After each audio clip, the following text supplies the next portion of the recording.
ፑቲን ህጋዊ ኢላማዎችን ይፋ ማድረጉን ተከትሎ ኔቶ ወደ እርምጃ ገብቷል። የፈረንሳይ ጀቶችም የሩሲያ አውሮፕላኖችን ለመጋፈጥ ተሰማርተዋል። የእስራኤል ጦር በሄዝቦላ ላይ በሚያደርገው ግስጋሴ በደቡብ ሊባኖስ የሚገኘውን ስትራቴጂካዊውን የቦፎርት ግንብ ተቆጣጥሬያለሁ አለ። የፈረንሳዩ እግር ኳስ ክለብ ሻምፒዮንስ ሊግ ማሸነፉን ተከትሎ በፈረንሳይ በተከሰተ ረብሻ 416 ዜጎች በቁጥጥር ስር ዋሉ። በኢራን ጦርነት መሃል ቦስተንን ያስደነገጠው የ300 ቶን ፍንዳታ ውዝግብ አስከተለም። አሜሪካ በምስራቅ ፓሲፊክ ሌላ መርከብ መምታቷንና 3 ሰዎችን መግደሏን አስታወቀች። የኦሮሞ ነጻነት ሰራዊት ኦነግ በምስራቅ ሸዋ ቦሳት አካባቢ የሚገኘውን የኢትዮጵያና ጅቡቲን ዋና የትራንስፖርት መስመር መዝጋቱን አስታወቀም። የዩናይትድ ኪንግደም መንግስት በኢትዮጵያ ምርጫና ጸጥታ ዙሪያ ጥብቅ የደህንነት ማስጠንቀቂያና የጉዞ እገዳ አወጣ።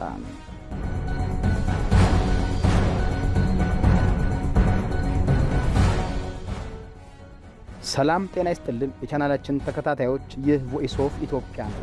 የሰዓቱን የሀገር ውስጥና የውጭ አጫጭር ዜናዎች ከዚህ ሰዓት ጀምሮ ወደ እናንተ የምናደርስ ይሆናል። ለቻናላችን አዲስ የሆናችሁ ሰብስክራይብ በማድረግ ቤተሰብ እንድትሆኑ እንጋብዛለን። ፑቲን ህጋዊ ኢላማዎችን ይፋ ማድረጉን ተከትሎ ኔቶ ወደ እርምጃ ገብቷል። የፈረንሳይ ጀቶችም የሩሲያ አውሮፕላኖችን ለመጋፈጥ ተሰማርተዋል። የዓለማችን የፖለቲካና ወታደራዊ ትኩሳት ከምንጊዜውም በላይ ግሎ የሀያላኑ ጦርነት ከምስራቅ አውሮፓ ሜዳዎች እስከ ካውካሰስ ተራሮች ድረስ አድማሱን እያሰፋ ይገኛል። የጥፋት መሳሪያዎች በረቀቁበትና የዲፕሎማሲ በሮች በጠበቡበት በዚህ ዘመን ከባልቲክ ባህር ሰማይ እስከ አርሜኒያ አደባባዮች የምንመለከታቸው ክስተቶች የዓለምን የጂኦፖለቲካዊ መልክዓ ምድር በአዲስ መልክ እየቀረጹት ነው። በባልቲክ ባህር ሰማይ ላይ የተንጠለጠለው ውጥረት የምዕራባውያኑን ወታደራዊ ህብረት ወይም ኔቶና የሩሲያን የፊት ለፊት መፋጠጥ በግልጽ የሚያሳይ ነው። የፈረንሳይ ዳሶል ትራፋል የጦር ጀቶች ከሊትዌኒያ ሺያሊያ የአየር ጦር ሰፈር በመነሳት የሩሲያን ስኮይ ሱ-30 SM-2 አጥቂ ድሮኖችን ለመጥለፍ ያደረጉት ርብርብ የዚህ ውጥረት ማሳያ ነው። ሩሲያ ሆን ብላ የኔቶን ትዕግስትና ዝግጁነት ለመፈተን ጸረ ራዳር ሚሳኤሎችን የታጠቁ ጀቶቿን በማሰማራት የምዕራባውያንን ህብረት የነርቭ ስርዓት እየፈተነች ትገኛለች። እነዚህ የሩሲያ የጦር ጀቶች የጠላትን ራዳርና የአየር መከላከያዎችን ለማዳከም ተብለው የተሰሩትን ሚሳኤሎች ታጥቀው መታየታቸው በኔቶ የጦር ስትራቴጂዎች ዘንድ ከፍተኛ ስጋትን ፈጥረዋል። ይህ የአየር ላይ እሰጥ ገባ የሩሲያና የዩክሬን ጦርነት ያስከተለው የቀጠናው መዛመት ውጤት ሲሆን ሞስኮ በባልቲክ ሀገራት ላይ ያላትን የስነ ልቦና ጦርነት አጠናክራ መቀጠሏን ያረጋግጣል። በዚህ የአየር ላይ መፋጠጥ ትይዩ የሩሲያው ፕሬዝዳንት ቭላዲሚር ፑቲን ለምዕራባውያኑ ያስተላለፉት ማስጠንቀቂያ የውጥረቱን መጠን ከፍ አድርጎታል። ፑቲን ሀገራቸው ላይ ቀጥተኛ ወታደራዊ ስጋት የሚደቅኑ ማናቸውም አካላት ህጋዊ ኢላማዎች መሆናቸውን በማሳወቅ የአውሮፓ ፖለቲከኞች ሩሲያ ከአውሮፓ ጋር ጦርነት ልትገጥም ነው በማለት የሚያሰራጩትን ትርክት ፍጹም ውሸትና የጆሴፍ ጎብልስ አይነት ፕሮፓጋንዳ ነው ሲሉ አጣጥለውታል። ፕሬዝዳንቱ የዘመናችንን የዩክሬንን ቀውስ እንደ ኤሮፓውያኑ አቆጣጠር በ2014 በምዕራባውያን አጋዥነት በኪየቭ ከተካሄደ የመንግስት ግልበጣ የመነጨ መሆኑን በመጥቀስ ሩሲያ አሁንም ቢሆን ለድርድር ክፍት መሆኗን ገልጸዋል። ይሁን እንጂ የባልቲክ ሀገራት በግዛታቸው ላይ የሩሲያን አየር መከላከያ ጣቢያዎች ለማጥቃት የሚያስችል አቅም ከገነቡ ሞስኮ እርምጃ ከመውሰድ ወደ ኋላ እንደማትል በማስጠንቀቅ የምዕራባውያኑን የጦር መሳሪያ ድጋፍ ክፉኛ ኮንነዋል። ከዚህ የቃላት ጦርነት ጀርባ በዩክሬን ምድር ላይ የሚዘንበው እውነተኛ እሳት የሰው ልጅን ስቃይ አጉልቶ ያሳያል። ዩክሬን አዳዲስ የድሮን ጥቃቶችን በሩሲያ ግዛቶች ላይ ለመሰንዘር ማቀዷን ተከትሎ ሞስኮ ታይቶ የማይታወቅ አውዳሚ የአየር ላይ ጥቃት በዩክሬን ከተሞች ላይ አዝንባለች። ሩሲያ አዲሱንና እጅግ አስፈሪ የሆነውን ኦርሽኒክ የተሰኘውን ባለስቲክ ሚሳኤል ከ50 በላይ ሌሎች ሚሳኤሎችና ከ700 በላይ አጥቂ ድሮኖች ጋር በማቀናጀት በዩክሬን ላይ የጥፋት ዶፍ አውርዳለች። ይህ ጥቃት በተለይም በሱሚ ግዛት በአንድ የቀብር ስነ ስርዓት ላይ በደረሰው የድሮን እልቂት የጦርነቱን አሰቃቂ ገጽታ ፍንትው አድርጎ አሳይቷል።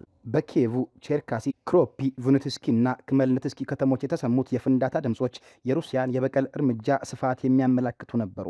የዩክሬኑ ፕሬዝዳንት ቮሎዲሚር ዜሌንስኪ ይህን የጥፋት መዓት አስቀድመው በመተንበይ ዜጎቻቸው የአየር ጥቃት የጥንቃቄ ደወሎችን በቁም ነገር እንዲመለከቱና ወደ መጠለያዎች እንዲያመሩ አሳስበው ነበር። የኦርሽኒክ ሚሳኤል ወደ መሬት ሲመለስ የፀሐይን የላይኛውን ክፍል ያህል እስከ 4000 ዲግሪ ሴልሺየስ ሙቀት መፍጠር መቻሉ ደግሞ መሳሪያው ያለውን ዘግናኝ የማውደም አቅም ያሳያል። ሞስኮ ይህን እርምጃ የወሰደችው ዩክሬን በሉሃንስክ በሚገኝ ኮሌጅ ላይ አድርሰዋለች ላለችው ጥቃት አጸፋ መሆኑን ብትገልጽም ዩክሬን ግን እሱን አስተባብላለች። የዚህ ጦርነት ሌላኛውና የዓለምን ሕልውና ሊፈታተን የሚችለው አስፈሪው ገጽታ ደግሞ የኒውክሊየር አደጋ ስጋት ነው። በአውሮፓ ትልቁ በሆነውና በሩሲያ ቁጥጥር ስር በሚገኘው የዛፖሮዥያ የኒውክሊየር ኃይል ማመንጫ ጣቢያ ላይ የተሰነዘረው የድሮን ጥቃት ዓለምን በድንጋጤ ውስጥ ከቷታል። የሩሲያው የኒውክሊየር ኩባንያ ሮሳቶም ዩክሬን ሆን ብላ በጣቢያው የተርባይን ክፍል ላይ ጥቃት አድርሳለች በማለት ሲከስ፣ የዩክሬን ወታደራዊ እዝ ግን ይህንን ክስ ፈጽሞ በማጣጣል የሩሲያ የፕሮፓጋንዳ ሴራ ነው ብሏል። ዩክሬን ዓለም አቀፉን የሰብአዊነት ሕግ አክብራ እንደምትሰራና በኒውክሊየር ተቋማት ላይ ጥቃት መሰንዘር ያለውን መዘዝ በሚገባ እንደምትገነዘብ አስታውቃለች። የዓለም አቀፍ የአቶሚክ ኢነርጂ ኤጀንሲ ዋና ዳይሬክተር ራፋኤል ግሮሲ ይህንን ድርጊት በኒውክሊየር እሳት ከመጫወት ተለይቶ የማይታይ አይደለም በማለት ጥብቅ ማስጠንቀቂያ ሰጥተዋል። ተቋሙ በጦርነቱ አውድማ መሃል መገኘቱና ሁለቱም ወገኖች እርስ በእርስ መወነጃጀላቸው በማንኛውም ሰዓት አህጉር አቋራጭ የጨረር አደጋ ሊከሰት እንደሚችል ማሳያ ነው። ይሄ የምስራቅ አውሮፓው እልቂትና የሀያላኑ ጦርነት የዓለምን ትኩረት በሳበበት በዚህ ወቅት በደቡባዊ ካውካሰስ ቀጠና ሌላ ጸጥ ያለ ነገር ግን ስትራቴጂካዊ የመሬት መንቀጥቀጥ እየተካሄደ ነው። አርሜኒያ ከታሪካዊ አጋሯ ሩሲያ ጋር ያላትን ትስስር እያላላችና ከምዕራባውያኑ ጋር ያላትን ግንኙነት እንደጠበቀች ባልታሰበ ሁኔታ ከእስላማዊቷ ሪፐብሊክ ኢራን ጋር ጥልቅ ወታደራዊ ሽርክና ፈጥራለች። በቅርቡ በዋና ከተማዋ ዩሬቫን ሪፐብሊክ አደባባይ በተካሄደው ወታደራዊ ሰልፍ ላይ የታየው ትዕይንት ለዓለም አቀፉ ማህበረሰብ ያልተጠበቀ አስደንጋጭ መልእክት አስተላልፏል። በሰማይ ላይ ሲበሩ የታዩት በአርሜኒያ አየር ኃይል ስር የሚገኙት ሩሲያ ሰራሽ ስኮይ ሱ-30 ኤስኤም የጦር ጀቶች ከክንፋቸው ስር የኢራኑን ያሲን የተሰኘ ዘመናዊና ትክክለኛ ኢላማ መቺ ቦምብ ታጥቀው ታይተዋል። ይህ አጋጣሚ ለምን ታሪካዊ ሆነ ከተባለ አርሜኒያ እነዚህን ዘመናዊ የሩሲያ የጦር ጀቶች በ2019 ስትገዛ አጥቂ ሚሳይሎችን እና ቦምቦችን አብራ ባለመግዛቷ በ2020 በተካሄደው የናጎርኖ ካራባክ ጦርነት ወቅት ጀቶቹ ምንም አይነት ተሳትፎ ሳያደርጉ ቀርተው ነበር። በአዘርባጃን የድሮን ጥቃቶች ከፍተኛ ሰብአዊና ቁሳዊ ኪሳራ የደረሰባት አርሜኒያ ከሽንፈቷ በመማር የጦር ስትራቴጂዋን ሙሉ በሙሉ ቀይራለች። የኢራኑን ያሲን ቦምብ ወደ አርሜኒያ ጦር ሰራዊት መቀላቀል የአርሜኒያ ጀቶች ወደ ጠላት ክልል ሳይገቡ ከሩቅ ሆነው ኢላማውን በከፍተኛ ትክክለኛነት እንዲመቱ ያስችላቸዋል። ይህ ቦምብ ከተለቀቀ በኋላ ክንፎቹን በመዘርጋት እና በጂፒኤስ ታግዞ ኢላማውን የሚያጠፋ ሲሆን የአርሜኒያ የአየር ላይ የማጥቃት አቅም ወደ ላቀ ደረጃ አሸጋግሮታል። ከዚህም በተጨማሪ ኢራን አዲስ ያመረተችውን ማጅድ የተሰኘ አጭር ርቀት የአየር መከላከያ ሲስተም ለአርሜኒያ አስረክባለች። በተሽከርካሪ ላይ የሚገጠመው ይህ ዘመናዊ የአየር መከላከያ ሲስተም ራዳርን በማይጠቀሙ የኢንፍራሬድ ካሜራዎች አማካኝነት ጠላትን አድኖ የሚመታ ሲሆን በተለይም ሄሊኮፕተሮችን፣ ክሩዝ ሚሳኤሎችን እና አጥቂ ድሮኖችን ለማክሸፍ ወደር የሌለው ብቃት አለው። አርሜኒያ የዚህ የኢራን ዘመናዊ መሳሪያ የመጀመሪያ የውጭ ሀገር ተጠቃሚ መሆኗ በሁለቱ ሀገራት መካከል የተፈረመውን እና ግምቱ ግማሽ ቢሊዮን ዶላር ይደርሳል የተባለውን ሚስጥራዊ የጦር መሳሪያ ግዢ ስምምነት ያረጋግጣል። ይሄ ወታደራዊ ሽርክና በኢኮኖሚያዊ ትስስር ላይም የተመሰረተ ነው። አርሜኒያ ለኢራን ኤሌክትሪክ ኃይል ስታቀርብ በምላሹ ኢራን የተፈጥሮ ጋዝ በማቅረብ የአርሜኒያን በሩሲያ ላይ ያላትን የኃይል ጥገኝነት እንድትቀንስ ረድቷታል። የአርሜኒያ እና የኢራን ወታደራዊ ጥምረት በአሜሪካ፣ በእስራኤል አልፎ ተርፎም በሩሲያ ዘንድ ከፍተኛ የጂኦፖለቲካዊ መነጋገሪያ ሆኗል። ቴሄራን በምዕራባውያን እና በእስራኤል ከባድ የቦምብ ጥቃት በወታደራዊ ተቋሞቿ ላይ ቢሰነዘርባትም አሁንም ድረስ ዘመናዊ የጦር መሳሪያዎችን በማምረት ለስትራቴጂካዊ አጋሮቿ ማቅረብ መቻሏን ለዓለም እያሳየች ነው። በአንጻሩ አርሜኒያ ርዕዮተ ዓለምን ወደ ጎን በመተው እና ከቅርብ ጊዜ ወዲህ ከምዕራባውያኑ ጋር ያላትን ግንኙነት እያጠናከረች ብትመጣም ለብሔራዊ ደህንነቷ ስትል ከኢራን ጋር ያላትን ወታደራዊ ትስስር ማጠናከሯ ዘመናዊ ዓለም አቀፍ ግንኙነት ምን ያህል ውስብስብና በጥቅም ላይ የተመሰረተ እንደሆነ ያሳያል። ዛሬ ላይ ዓለማችን የምትገኝበት አውድ እጅግ አስፈሪና ተለዋዋጭ ነው። በሰሜን አውሮፓ የኔቶና የሩሲያ የጦር ጀቶች መፋጠጥ የሶስተኛው የዓለም ጦርነት ደውል ሆኖ ሲያስተጋባ፣ በዩክሬን የሚዘንበው የኦርሽኒክ ሚሳኤልና የድሮን እልቂት የሰው ልጅ የጥፋት ቴክኖሎጂ ጣሪያ ላይ መድረሱን ይመሰክራል። የዛፖሮሺያ የኒውክሌር ኃይል ማመንጫ ላይ የሚያንዣብበው ስጋት የሁላችንንም ሕልውና በሚዛን ላይ ያስቀመጠ ሲሆን በካውካሰስ ቀጠና አርሜኒያ የኢራንን የጦር መሳሪያዎች ታጥቃ ብቅ ማለቷ ደግሞ የዓለም አቀፉ የኃይል አስተላለፍ እንዴት በፍጥነት እየተለዋወጠ እንደሆነ በጉልህ ያሳያል። እነዚህ ሁሉ ክስተቶች ተዳምረው የሚነግሩን አንድ ትልቅ ሀቅ ቢኖር የዓለማችን ሰላም በክር ላይ የተንጠለጠለ መሆኑን እና ጂኦፖለቲካዊ ጥቅሞች ከምንም ነገር በላይ ቅድሚያ የሚሰጣቸው አዲስ የዓለም ስርዓት ውስጥ መግባታችንን ነው። በጥበብና በዲፕሎማሲ ካልተያዙ በቀር እነዚህ የተበታተኑ የሚመስሉ የእሳት ብልጭታዎች ተዳምረው መላውን ዓለም ወደማይወጣበት የጥፋት አረንቋ ሊከቱት እንደሚችሉ የዘመኑ የታሪክ መዝገብ እያመላከተን ይገኛል። የእስራኤል ጦር በሄዝቦላ በሚደረገው ግስጋሴ በደቡብ ሊባኖስ የሚገኘውን ስትራቴጂካዊውን የቦፎርት ግንብ ተቆጣጥሬያለሁ አለ። የእስራኤል ጦር በዛሬው ዕለት ባወጣው መግለጫ ከ6 ሳምንታት በፊት የተኩስ አቁም ስምምነት ቢታወጅም ወታደሮቹ 900 ዓመት ዕድሜ ያለውን የቦፎርት ቤተ መንግስትና በደቡብ ሊባኖስ የሚገኘውን ስትራቴጂካዊ ተራራማ አካባቢ መቆጣጠራቸውን አስታውቋል። ይህ እርምጃ በኢራን የሚደገፈው የሄዝቦላ ቡድን ላይ የተገኘ ትልቅ ወታደራዊ ስኬትና ግስጋሴ ተደርጎ ተወስዷል። ይሄ ወታደራዊ እርምጃ የተወሰደው ከሚያዝያ የተኩስ አቁም ስምምነት ወዲህ ሄዝቦላ በሰሜን እስራኤል ላይ ከፍተኛ የተኩስ ሩምታ ከከፈተባቸው ቀናት አንዱ በሆነው የቅዳሜው ጥቃት ማግስት ነው። የሄዝቦላ ጥቃት በሰሜን እስራኤል ትምህርት ቤቶች እንዲዘጉና የተለያዩ የደህንነት ገደቦች እንዲጣሉ አስገድዶ ነበር። ወታደራዊ መግለጫው እንዳብራራው የዘመቻው ዋና ትኩረት የቦፎርትን ተራራማ አካባቢና የዋዲ አልሳሉኪን ቀጠና ሙሉ በሙሉ መቆጣጠር ነው። በተጨማሪም በኢራን መሪነት በተራራማው አካባቢ የተገነባው የሄዝቦላ ታጣቂ ቡድን መሰረተ ልማትና አቅም ማዳከም የዘመቻው ዋነኛ አካል መሆኑ ተጠቁሟል። በዚህ ወታደራዊ ዘመቻ አንድ የእስራኤል ወታደር መገደሉን ጦሩ የገለጸ ሲሆን በጉዳዩ ላይ ከሊባኖስም ሆነ ከሄዝቦላ በኩል ወዲያውኑ የተሰጠ ምንም አይነት አስተያየት አልነበረም።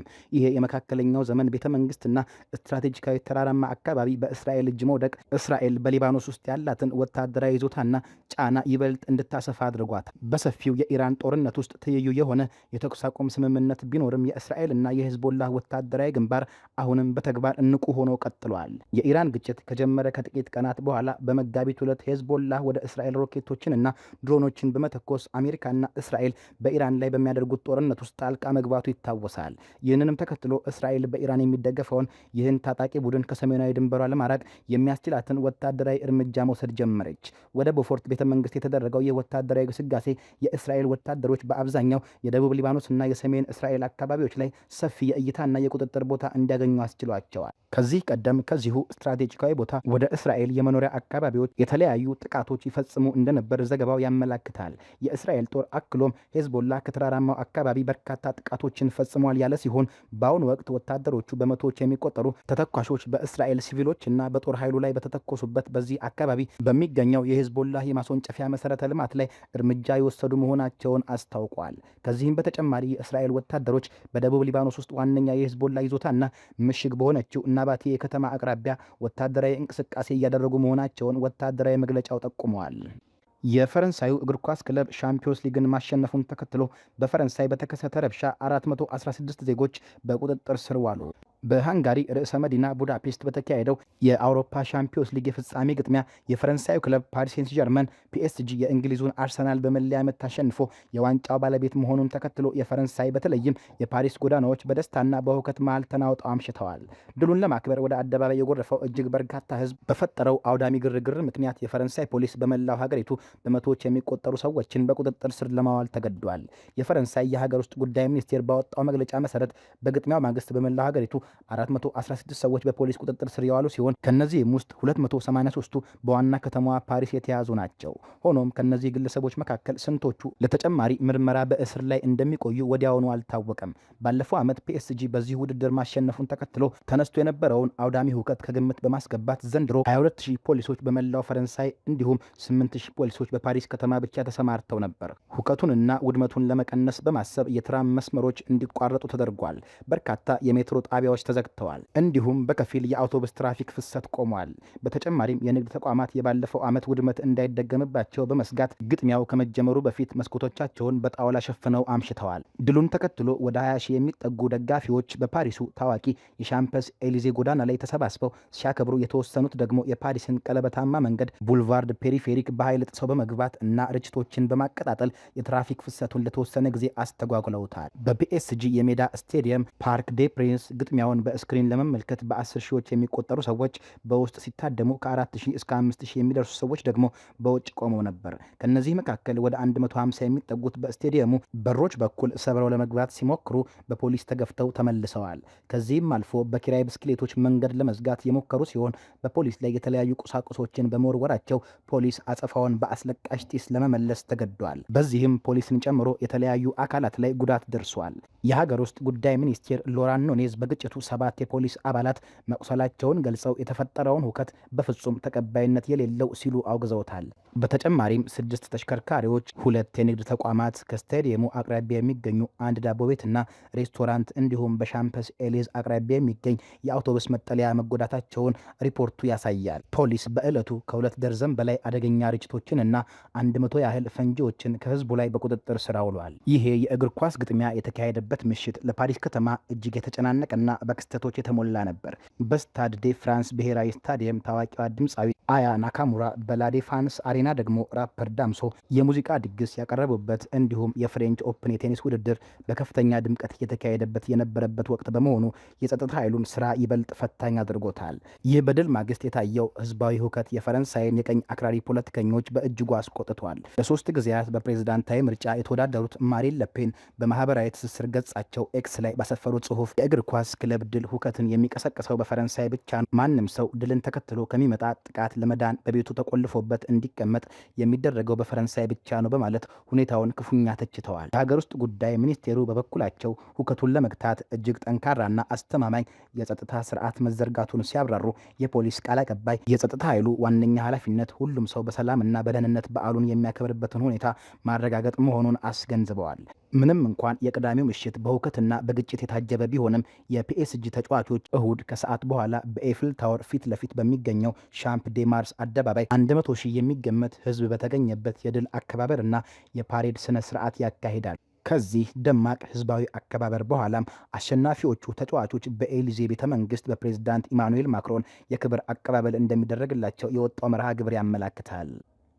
በኢራን ጦርነት መሃል ቦስተንን ያስደነገጠው የ300 ቶን ፍንዳታ ውዝግብ አስከተለም።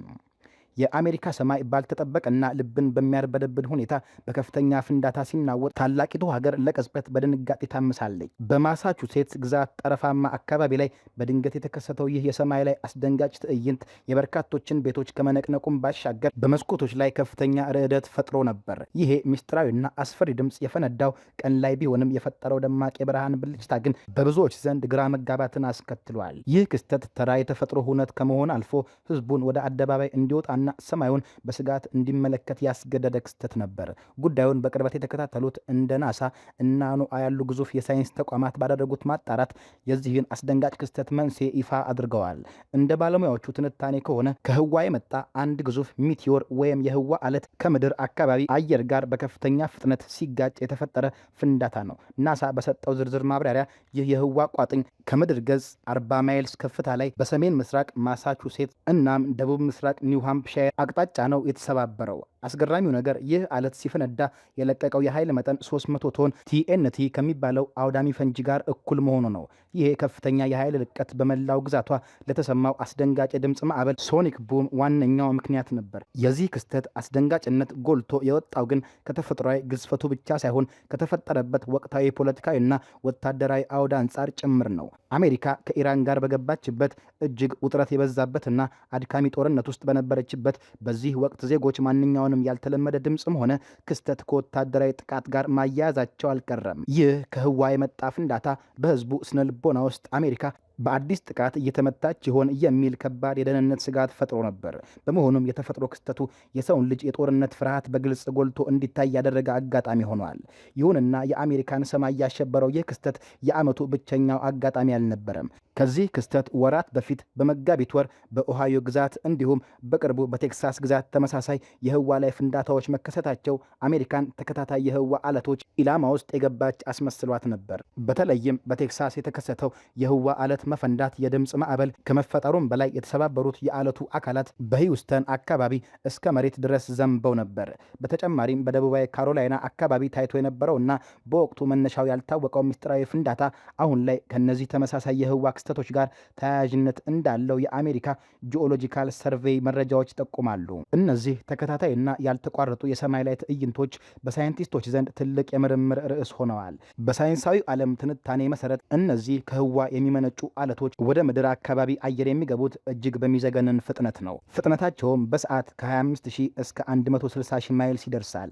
በዚህ አስፈሪ ፍጥነት የምድራችንን የአካባቢ አየር ጋሻ ጥሰው ሲገቡ አየሩን እጅግ ከፍተኛ በሆነ መጠን ስለሚገፉት በመካከላቸው ኃይለኛ ግጭት ይፈጠራል። ይህ ግጭት ወደ ከባድ ሙቀት በመቀየር አብዛኞቹ የህዋ አለቶች ሰማይ ላይ እንደገቡ እንዲነዱና እንዲያልቁ ያደርጋቸዋል። ሆኖም ግን መጠናቸው ግዙፍ የሆኑ እና ጠንካራ ይዘት ያላቸው አለቶች ሙሉ በሙሉ ሳይቃጠሉ ወደ ታች ዘልቀው ይገቡና ከአካባቢ አየር ግፊት ብዛት የተነሳ ይፈነዳሉ። በዚህም ጊዜ ደማቅ የብርሃን ኳስ በመፍጠርና ነጎድጓዳዊ የድምፅ ማዕበል በማሰማት መሬት ላይ ያለውን የሰው ልጅ ያስደነግጣሉ።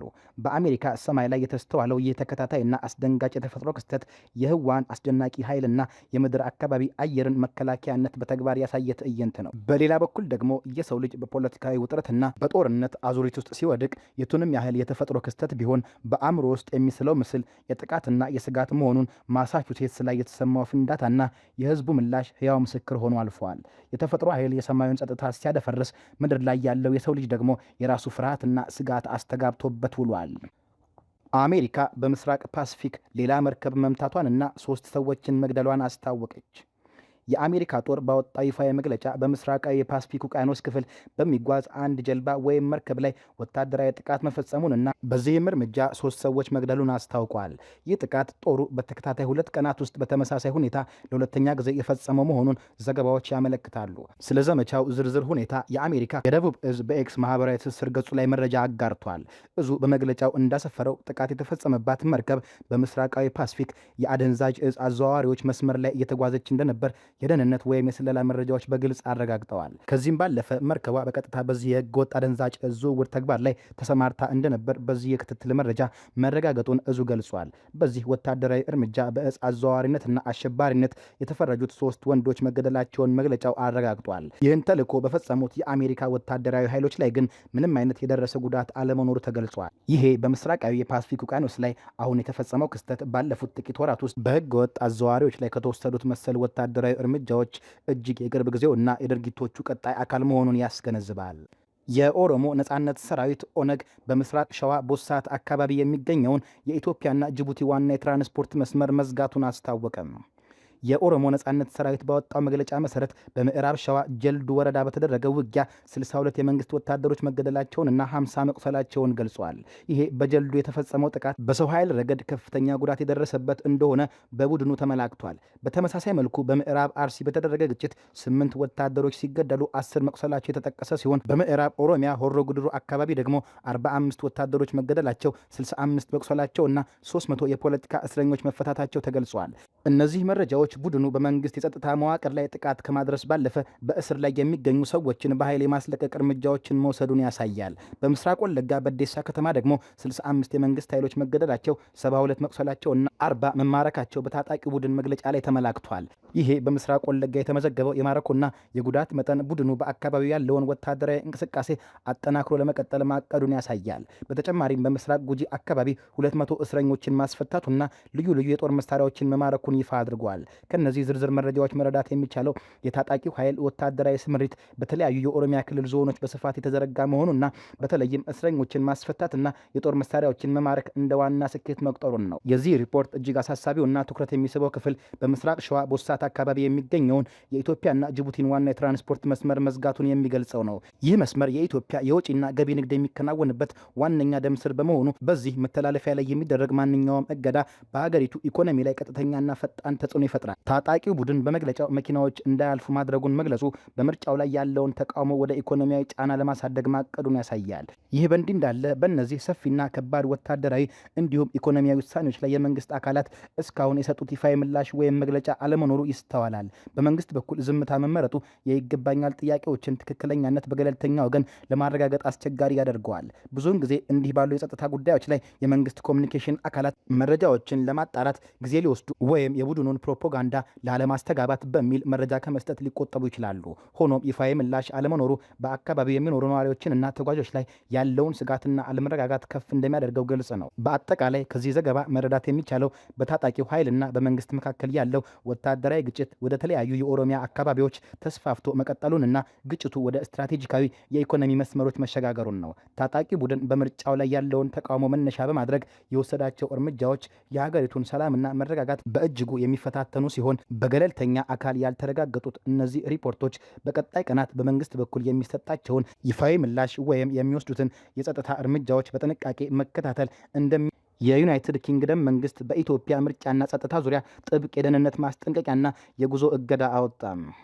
የዩናይትድ ኪንግደም መንግስት የፊታችን ሰኞ በኢትዮጵያ የሚካሄደውን ብሔራዊ ምርጫ ታሳቢ በማድረግ በሀገሪቱ ለሚገኙ ዜጎች ጥብቅ የደህንነት ማሳሰቢያና ሰፊ የጉዞ እገዳ አውጥቷል። ይህ መግለጫ የሚያተኩረው በምርጫው ወቅት ሊፈጠሩ ከሚችሉ የጸጥታ ሁኔታዎች አንስቶ በአጠቃላይ በሀገሪቱ ላይ እስከሚታየው የደህንነት ስጋት ድረስ ነው። በዚሁ የምርጫ ዕለት የመንግስት ተቋማትና ባንኮች ሙሉ በሙሉ ዝግ ሆነው እንደሚውሉ ማሳሰቢያው አመላክቷል። በተጨማሪም በምርጫው ዕለት በምርጫ ጣቢያዎች አካባቢ ከፍተኛ የጸጥታ ጥበቃ እንደሚደረግ እንዲሁም በመንገዶች ላይ ግለሰቦችና ተሽከርካሪ ችን የመፈተሽ ጥብቅ እርምጃዎች እንደሚኖሩ መግለጫው ጠቁመዋል። በመሆኑም እንግሊዛውያን ዜጎች ከቤታቸው በሚወጡበት ጊዜ መታወቂያቸውን ከእጃቸው እንዳይለዩ የጸጥታ አካላት የሚሰጧቸውን ማናቸውንም መመሪያዎች ያለምንም ማንገራገር እንዲፈጽሙ እንዲሁም ለጉዟቸው በቂ ጊዜ በመመደብ ቀደም ብለው እንዲንቀሳቀሱ ተመክረዋል። ከምርጫው ዕለት የጸጥታ ጥንቃቄዎች በተጨማሪ ማሳሰቢያው የኢትዮጵያን ወቅታዊ የጸጥታ ሁኔታ አሳሳቢነት በግልጽ በማሳየት አብዛኞቹን የሀገሪቱን ክፍሎች ለጉዞ እጅግ አደገኛ መሆናቸውን አውጇል።